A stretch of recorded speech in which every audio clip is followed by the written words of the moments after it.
Good morning, good Chodesh. We are back in the Gemara, the very last line of Kuvav Umad Aleph, 106a. So the subject at hand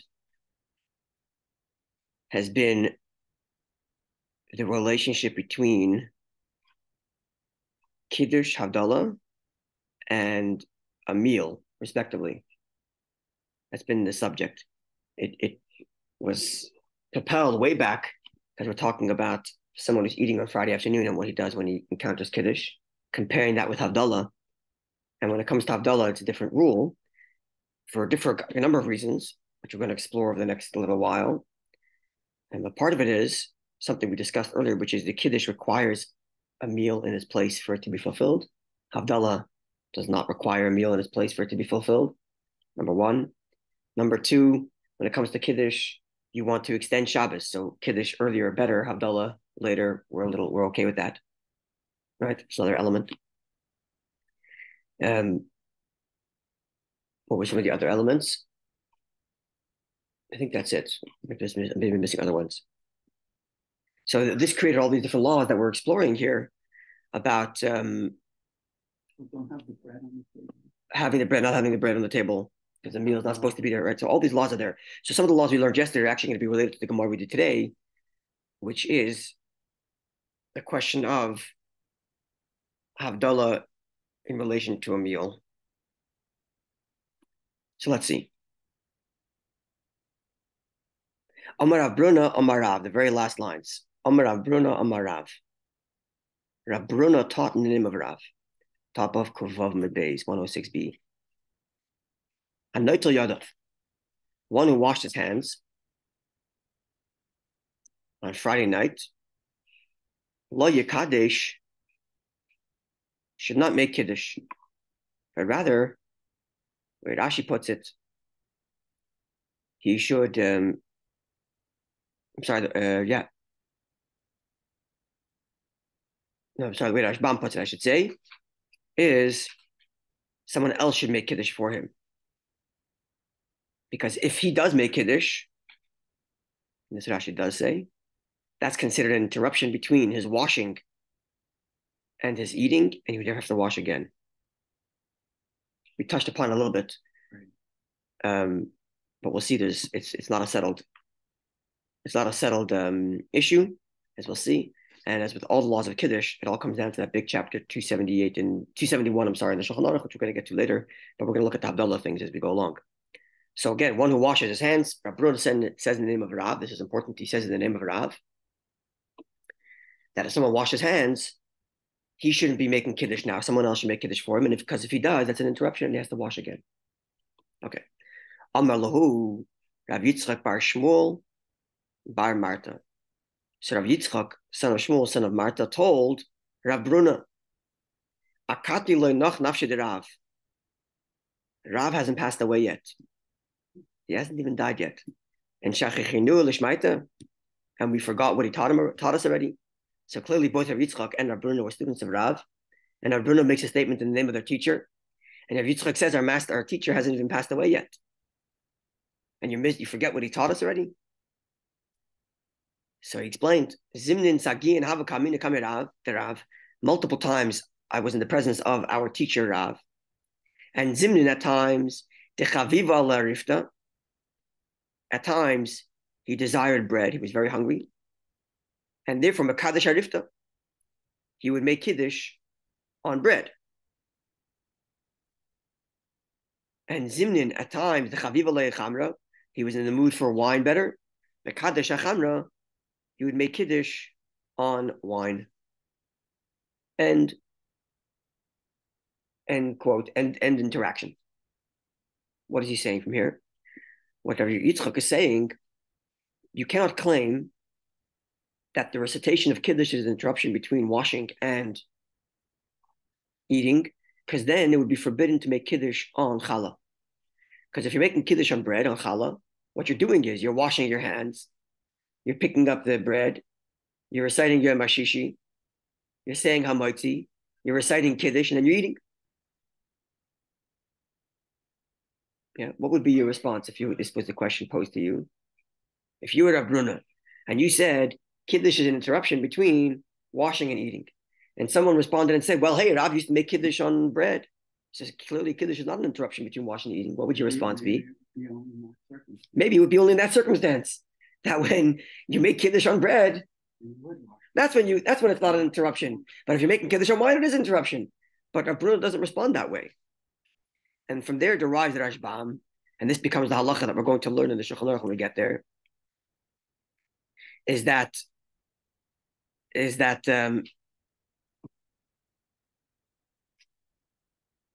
that the Kiddush on wine or bread is of an equal nature. Number one, you can choose whichever one you want. He says sometimes in the mood of wine, I do wine. If in the mood of bread, I do bread. We'll get to that in the Shulchan Aruch. We'll see what the deal with that is. But this is ostensibly what's being said here. Number one. Number two, we're also deriving here that because there's no difference between wine and bread, therefore, Kiddush is either an interruption or it's not an interruption. And if it isn't an interruption, it isn't an interruption even when it's with wine. That's what it seems. That's what it would seem. So we're going to put a pin in this little thing, but you can see that there's not so clear because he's speaking of one case in response to about a different case, right? He's speaking of making Kiddush on wine in between washing and eating, and he's responding by saying, "Oh, you can make Kiddush on bread wine in between washing and eating." But there's an equation here. There's an equality in that response, even though it's talking about different cases. So we're going to put a pin in that because that's going to become relevant when we learn the halach. Well, if you wash, let's say, before the gefen, the gefen, then you need to wash again for the bread, no? According to the second opinion, it seems no. You wash your hands, make Kiddush, and then make hamotzi. So long as the entire time you're being careful not to touch. Sorry. Then when you do it straight on the bread, then you're respecting the bread. Like the bread is first. Yeah. But if you wash and then you drink wine and then only you eat the bread, then it seems like an interruption. Right. Right. But the Gemara doesn't make that point, which means for the Gemara, whether you're making Kiddush on bread or wine, it constitutes either non-interruption or the same interruption. And the Gemara is concluding based on Rav's practice that it's not an interruption. Right? So this is going to become relevant, but this is a very good point, and this is discussed quite a bit. There's the Rashbam, which is what I shared with you, and then there's the Rabbi Tam, which challenges that, as you could imagine. Anyway, and then the way in which you understand the interplay of this Gemara changes the outcome of the halacha, whether you are indeed allowed to choose between bread and wine. Like Rashbam said, he would make bread on wine when he would make Kiddush on bread when he was very hungry. So he wanted to eat right away. So it's not a question of preference in terms of taste, it's a question of how hungry am I? Okay, Rabbi Tom challenges that. Okay, there's going to be all kinds of discussions on this. But again, this is just pointing out, you see how one Gemara could be read in many different ways, and that would change how you view the halacha, and we will see that, God willing, when we look at the Shulchan Aruch. Okay, the Gemara continues. So we're back. The Gemara flipped to Kiddush, right? The Gemara went now to Kiddush, even though we're bouncing back and forth between Havdalah and Kiddush, right? Namely because of the following. Omar Rav Huna, Omar Rav. Rav Huna says in the name of Rav. So now we're back to Rav. So far we settled that Rav is of the view that on Friday night you could, in theory, make Kiddush between washing and eating. Yeah. Now we're learning something else in the name of Rav. Rav Huna said in the name of Rav, Ta'am Einei Mekadosh. If you've eaten something, you may not make Kiddush. Because Kiddush. Say again? If you ate something before Kiddush, Kiddush has to be at the beginning of a proper sit-down meal. And therefore, as Rashi and Rashbam learn it, if you ate something on Friday night, you may not make Kiddush on Friday night. If you wait till tomorrow morning and you have your next meal, then you can make Kiddush. Missed the opportunity. We're going to learn whether this is actually the halacha. But this is Rav's view. So now the question becomes: does Havdalah have the same law? Because you could argue that You can think of this in two ways. You can think of it, look, if Kiddush is connected to the meal, as we learned already, the Kiddush has to be in the place of the meal. Then once you started your meal, you missed out on your Kiddush. You have to wait till the next meal. So one way to think about it. Or perhaps it's like a way of giving unique status to the Kiddush that you don't do it before Havdalah, that you don't do it mid-meal. You do it before meal by giving it the special preference that's done before the meal, not middle or not after. If that's the case, maybe Havdalah would have the same law. Havdalah should also be given that preference. Of course, we learned that it's not given that preference. We learned already in the Shulchan Aruch that if you're in the middle of a meal, you can stop and make Havdalah, right? But that comes from here. That's right. As the Gemoro says like this. Rav Chama bar Chanina asked Rav Huna. Rav Huna is the one who gave us the law from Rav that says if you ate something, you may not make Kiddush until the next morning when you're about to eat, when you're going to eat your next meal. Now he's asking, what happens with Havdalah? Tom, if I ate something, I'm allowed to make Havdalah. Amalei Rav Huna responded, look, I'm of the view that Tom Mabdil, if you ate something, doesn't matter, you can still make Havdalah. You can break in the middle of your meal and make Havdalah. Or even at the end of your meal make Havdalah, as we learned in the Shulchan Aruch. Rav Huna said that's my view. That's if you made a mistake. Sorry? That's if you made a mistake. If you made the mistake and ate, or if you began your meal early enough in Shabbos, in which you're allowed to eat all the way till Motzei Shabbos, then you don't have to stop in the middle of your meal to make Havdalah. You can wait till the end. So leniency with regard to got the way. Made a mistake, then you stop in the middle and make Havdalah, yes. Even if you intentionally did so, you wanted to break the rule. Yeah, that's right, it's correct. Out there wrote that even if intentionally you broke the rule and ate something, you can still stop in the middle and make Havdalah. That's correct. That's right. So now Rav Huna is not speaking the name of Rav anymore. He's saying, Ani Omer, I say. Rav Huna brought us this law from Rav that you may not make Kiddush once you start eating. You have to wait till the next day. Now Rav Huna, and therefore he was asked, what does the same law apply to Havdalah? To which Rav Huna says, I don't know Rav's opinion, but I'm telling you my opinion. And my opinion is, even if you've eaten, you can still make Havdalah. Mid-meal or after meal, whatever it is.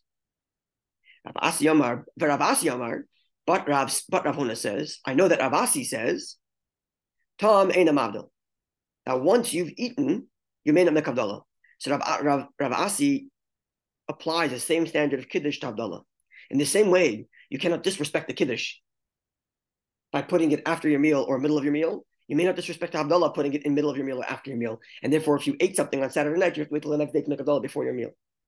Of course, we don't rule that way, but this is Rav Asi's view, equating it with Kiddush. Whereas Rav Huna himself says, I learned from Rav that once you've eaten on Friday night, you may not make Kiddush till the next day. But I'm telling you that my opinion is, when it comes to Havdalah, the same standard doesn't apply.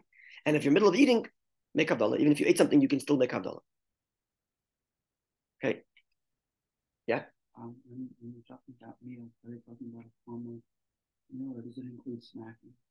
Presumably, whenever the Gemara says eat, it means meal time. I mean, they didn't really snack. That's right. So that's right. So my presumption is when the Gemara says ate, it means they washed and ate bread. That was meal. That's that they did it. Yeah. The Gemara really looks at like there's a number of indications in the Brachas. The Gemara even refers to like meat, almost equating it to like the way we would treat dips, the way we would treat an egg salad, where like you put it on bread. The Gemara treats meat the same way. It's like the bread's your meal, and it's like all the condiments, including meat. Okay, we have very high protein meals, but it seems like back then it wasn't like that. They had much more high carb meals. That's what it seems like. Anyway, my assumption is that when the Gemara says Tom ate something, it means a meal, like bread. Okay. The Gemara continues. Before they get to the halacha, it adds some more detail.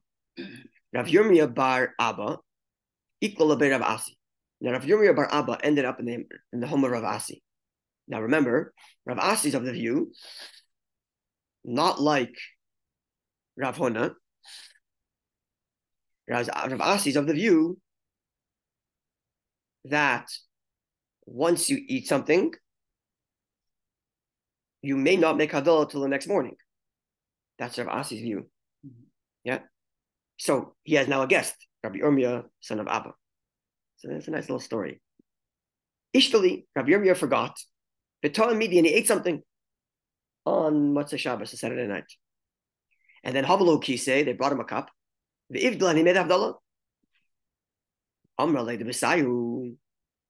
So Rav Asi's wife turned to Rav Asi and said the following: Rav but master doesn't do such a thing, doesn't do it that way, referring to her husband. Like she whispers to her husband, we never do that. If you eat something, you don't make Havdalah till the next morning. Yeah. Amar lei, Rav Asi said to her, Shafke, leave Rabbi Yirmiyah alone. Kirabe svirale, he's following his teacher. Which the Rashbam says, his teacher is Rav. And even though Rav Huna said, my opinion, he said, Aniyim, or I say, but nonetheless, this is the way Rashi puts it, that Rav Huna was actually taking Rav view that once you eat something, you may make Havdalah, and therefore leave Rav Yirmiyah alone, he's following his teacher, which allows to make Havdalah even once you've eaten something. Rav Asi is the one who says you may not make Havdalah. Rav Asi is the host. Yeah, he's not. That's right. But Rav Yirmiyah did make Havdalah. Oh, so Rav Asi tells his wife that Rav Yirmiyah is following his teacher Rav, so leave him alone. So there's so many little things in the story. Okay, so the first thing is just a story about the halacha, the opinion of Rav Asi. But we already knew the opinion of Rav Asi. The Gemara told us earlier. Rav Asi said that once you eat something, you're not allowed to make Havdalah. So what does the story add? The story adds a number of things. The first thing is, that's number one. Be respectful of somebody else's opinion, even in your own home. Rav Asi is the host. He has a guest who's practicing different than he is. He's like, leave him alone. It's okay. It's okay. So he doesn't do my opinion. Okay, that's fine. Leave him alone. That's number one. Number two, there's this beautiful little dialogue between husband and wife. The Gemara refers to the wife, as it often does, as the Besayu, his home. His home is speaking to her. His baita, his home. The Gemara refers to Ishu Besa, man in his home Ishtoi, Besa, so Ishtoi, his husband. The Gemara points this out about a pasuk elsewhere, that his man's house is his wife. So that's she's in charge of the home. So if someone's making Havdalah, eating in the house, she knows what's going on. So much so that she was observant of his halacha. As his wife, she knew his opinion, and she knew that if he ever ate, he's not going to make Havdalah till the next morning. She was aware of his practice. That's another thing. A third thing is, she didn't go to her guest and tell him off. She first went to her husband and said, is this okay? Right. And how does she refer to her husband? Master. Master doesn't do it that way. Sir. There's a very formal kind of relationship going on here. I'm not necessarily saying that you should tell your wives to call you master. I'm certainly not going to do that. Yeah, but there's something nice about this little dialogue. It's something to think about as a husband and wife conversing about how to be proper hosts to their friend. She wants to make sure she knows her husband's opinion. She doesn't necessarily know that there's an opposite opinion. So before correcting him, she consults her husband, is it okay? And he says, yes, it's fine. Leave her alone. Leave him alone. He's following a different opinion. It's not ours, but it's a different one. It's okay. This is a very nice sensitivity here. Sorry. Yeah. Tremendous respect between husband and wife to their guest all around. And he's none the wiser. He's none the wiser. He makes Havdalah. He's treated beautifully as a guest. No issues. What do you want to say?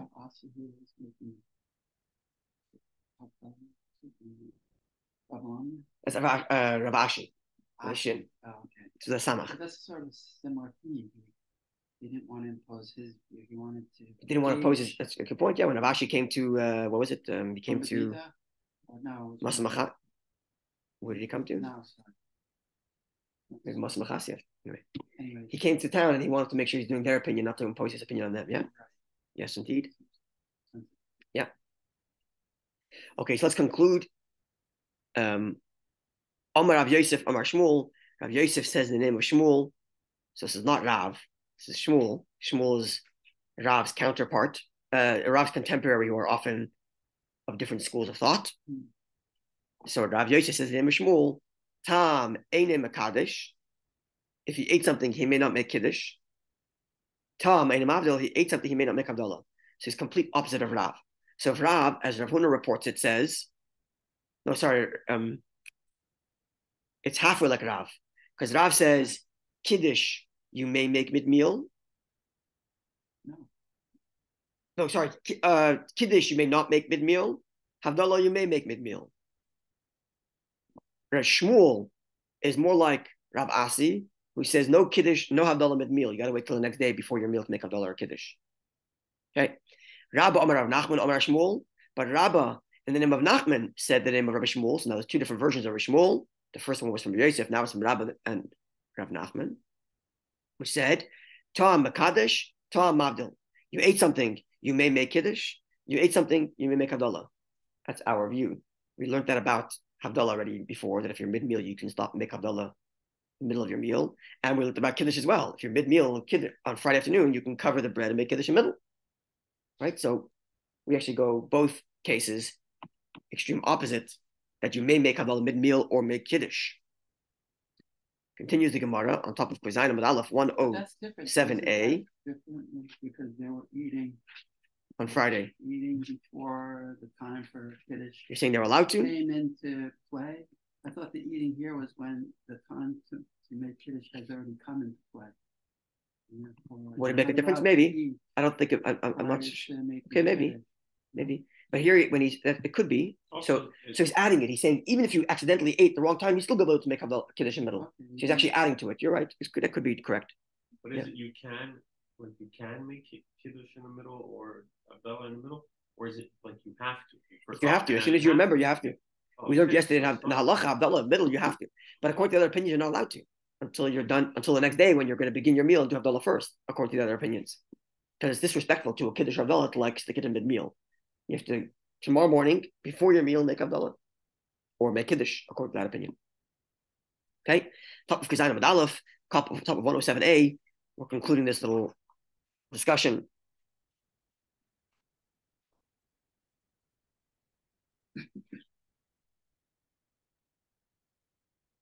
Amar Rava says, Hilchas of the halacha is, Ta'am Makadesh or Ta'am Mavdil, as we just learned, the halacha is that if you ate something, you're still allowed to make Kiddush, and you ate something, you're allowed to make Havdalah. You don't have to wait till the next day when you're pre-meal.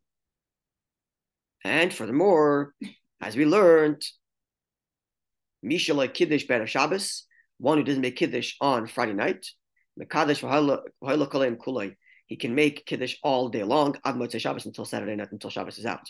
We learned that already, right? This is being repeated now, but now we're seeing how the halachas link up, because they're both related to whether you're allowed to make Kiddush the next day. In other words, if even though you're allowed to stop, in other words, according to the opinion which says that you're not allowed, and if you're mid-meal, you're not allowed to make Kiddush, you have to wait till the next day. Certainly you can make Kiddush the next day, according to that opinion. But here he's saying, even though you were of the opinion that mid-meal, you have to stop and make Kiddush, nonetheless, if you didn't do so, you can still be making Kiddush the next day until it's over. Right? You can still do so, even though we're requiring you to make Kiddush as soon as you remember, even if you're mid-meal, nonetheless, the halacha still remains. If for whatever reason you didn't make Kiddush, then you can go to all Shabbos. And we're going to learn more details about that. What happens if you don't have wine? If you don't, like, if you have beer, you don't have wine, but you'll get wine later.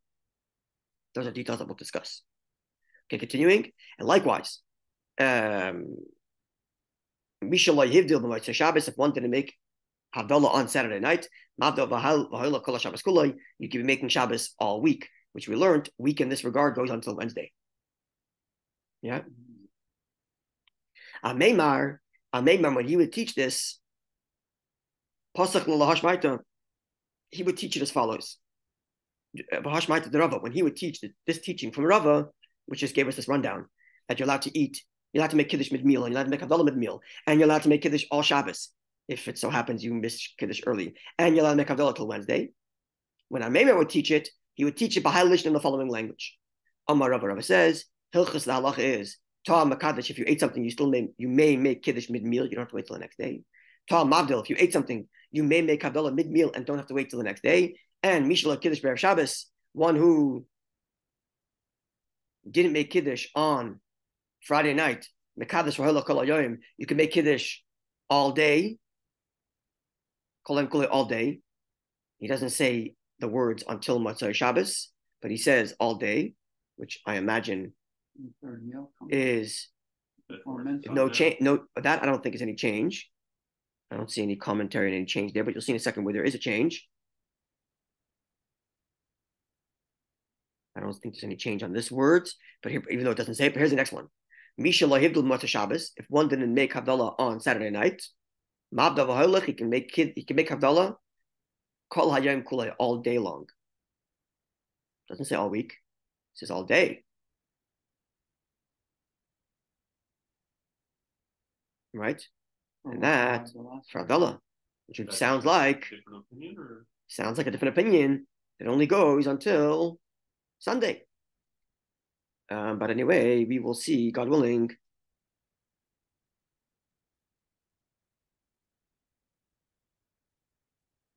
We'll see more details about that in the coming days, B'ez Hashem. We'll see more details about that. Yeah, we'll see more details about that because from this language, it seems like it only goes on Sunday you're allowed to make Havdalah. And clearly that's not the halacha, as we learned, and more details coming on that later, that you can go all the way till Wednesday. Okay. God willing, tomorrow, Monday, tomorrow Shabbos. More details on that. Have a good Chodesh. Today is the first of Elul. Imagine that, the first day of Elul. Yesterday was Chodesh Elul also, but it was the last day of today's really the first day of Elul. It's pretty wild. Yeah, have a wonderful day, Eden.